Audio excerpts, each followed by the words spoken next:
What's going on, guys? Super Savage 789 here, bringing you guys a video, and today we're doing what Captain America joined Hydra, part 1. In this timeline, Steve's faith in his country slowly begins to falter. Now, don't get me wrong, it's not like he defects immediately, and we get a rogue Captain America, but it's noticeable that he's beginning to doubt that he's on the right side. The story of the first Avenger begins to play out like normal, except Steve's views on the war begin to shift. At first, the groundwork for this is when they refuse to enlist him. It's nothing major, but it does get to him more than he thought it would. These thoughts would be swiftly put to rest when he is allowed to enlist finally, and get the super soldier serum, just like in canon. When the Doctor is killed, Steve would pursue the shooter, where he ends up killing himself. This gets to the soldiers and makes him want to get on the lines against German forces. So to find out that he's essentially a propaganda performer now, instead of an actual soldier, enrages him. He heads to Colonel Phillips, asking why he can't serve in the war, and he's given a half-assed answer as to why. Although Steve wants to argue this, he knows he can't. This is a high-ranking officer after all.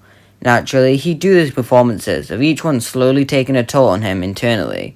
This might seem strange, but no matter how hard it is, he keeps going. Even when he has to perform in front of the military men who ridicule him constantly, he keeps going, even if it makes his blood boil. When hearing the news of the Howling Commandos' capture and how they're being left, Steve loses it. He and Phillips get into a heated argument where he tells Steve to stand down. That's an order. He still storms the base they were held and saves everyone, where he saves Bucky still. He still runs into Red Skull, where the start goes the same, except they don't get in a fight. He hesitates to punch him in the face, making the German soldier see the uncertainty within his soul. He asks if the great Captain America can't even bring himself to kill an enemy for his great country. Is it possible that he may be finally realizing that he's on the wrong side of history? That makes Steve throw a punch, however it's sloppy and easily caught. They get in a brief scuffle, which ultimately ends up finishing the same as in the movie. From here, I think we get a scene where Steve and Peggy have a discussion in private. She asks what's wrong with him. He isn't acting peak human like the serum was designed to. Is it maybe having a side effect? Steve asks her if she thinks that they're on the wrong side of history sometimes. They're killing needlessly. Innocent people are dying on both sides. They can't keep going on like this. Peggy slaps him in the face, telling Steve that they won't give up. If they do, the Earth will become a living hell for everyone on it. And if everyone else finds out about this, they'll arrest him so fast. And with that, she leaves. Steve realizes that she is right, and so he continues going out in the war fighting.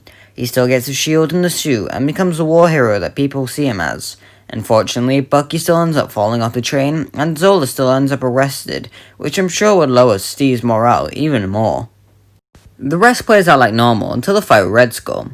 Since he knows that Steve's will isn't so iron hard, he begins to exploit it. As they fight, he tells Steve that he can see the turmoil spread across his face.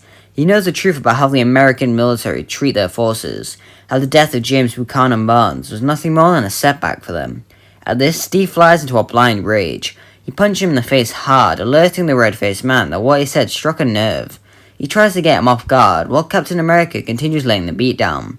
Red Skull tells Steve that together they could have a utopia where what happened to Bucky never has to happen again.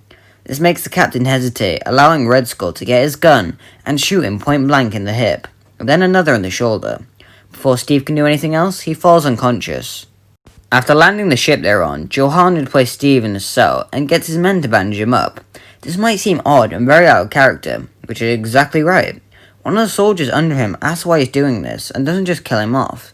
He turns with a sinister grin, telling the soldier that having the mascot of America be its new enemy will cause a morale drop that effective it will give them the war. Plus, it's quite apparent that he's beginning to doubt his country anyway, so it's not like it'll be that difficult.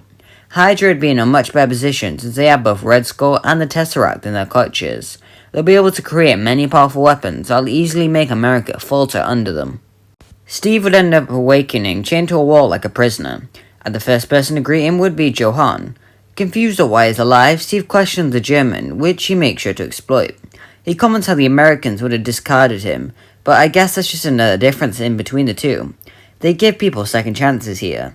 Steve mentions how he'll never join them, which Schmidt ignores. After throwing the tray towards him containing scrap foods, he leaves. Across the world, and especially in America, people would all begin to lose hope of winning the war. They believe that America's best hope is dead, which would subconsciously make them begin to falter in the war. Due to this and the Tesseract-fueled weapons that Hydra had developed, Germany began to do much better. They took over more and more territories, allowing their attacks to be much more unpredictable. The leader of the German army would most likely die due to unknown circumstances, like in the real world, and I can't say his name for, ad-friendly reasons. So Red Skull would take over, making Hydra the opposing force, alongside others. In captivity, Steve would be tortured every single day by Red Skull. He'd try and fight back at first, but over time he stops trying as much. He's given the bare minimum to survive, and since he's peak human, it means he's able to do much better than most would in that situation. Plus, I'm sure Red Skull would throw in some basic brainwashing in there for good measure.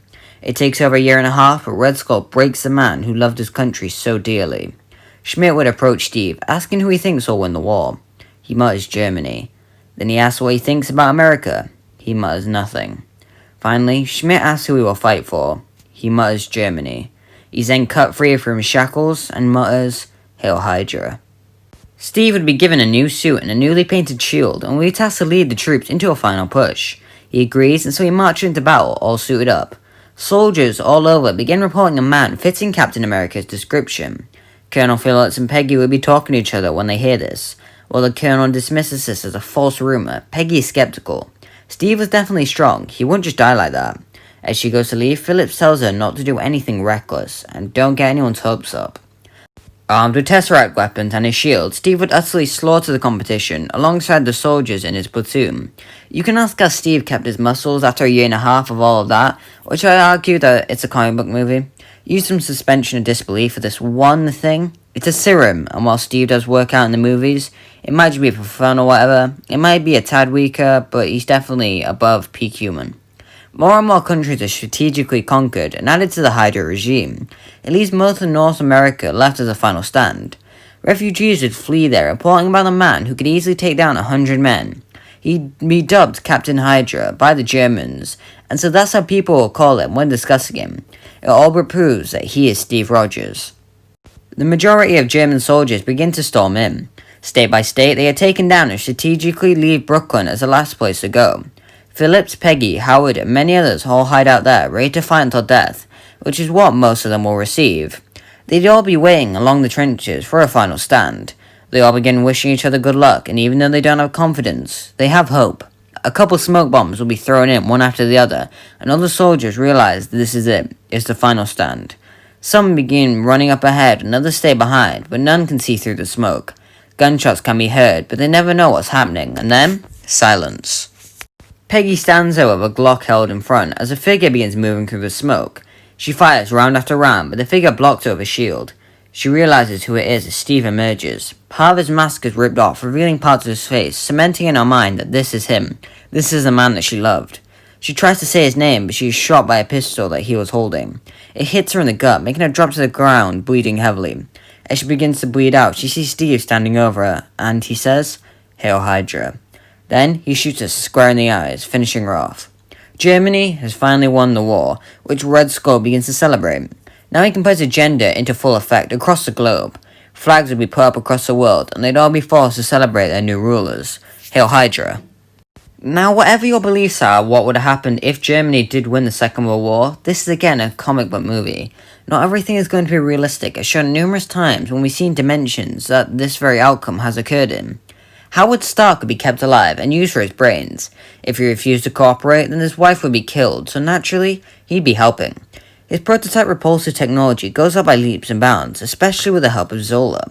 It allows for more weapons to be built that allow them to keep people in check. It means Howard and Maria live into old age, but Tony is never born due to Hydra basically keeping him hostage, so he never gets to go back and see his wife. Steve would become a public enforcer for Hydra, making sure people keep up with regulations. It's likely he'd learn about Bucky being a cryogenic soldier, and would think nothing of it. He's merely a soldier now, nothing else. One day, while in that room, he'd be getting into a heated argument with some soldiers. They disobey him, and so in a blind rage, he takes every single one down. He throws one into where Bucky is frozen, which unfreezes him, making him fall out. When seeing Steve stood over all the soldiers, he ends up attacking him, seeing him as an intruder or an enemy. A battle ensues where Steve and Bucky are evenly matched. It's quite close, but since both are going for killing shots, it means they definitely aren't holding back. Luckily, others, including Schmidt, arrive and help knock out Bucky. They end up freezing him again, telling Steve not to be so rash in the future. In response to this, he kidnaps the cryogenically frozen Bucky and ends up throwing him into the ocean. If Schmidt won't see it his way, he'll take matters into his own hands, and so Bucky plunges to the deep ocean, never to be seen again. And that's going to leave it part 1 here. Make sure to like and subscribe and comment on what's happening in the next part. If you really like these kinds of videos, please let me know. A like really goes far. MCU what ifs, they don't happen very often. So please, if you really do like these on the channel, just hit the like button. And yeah, bye!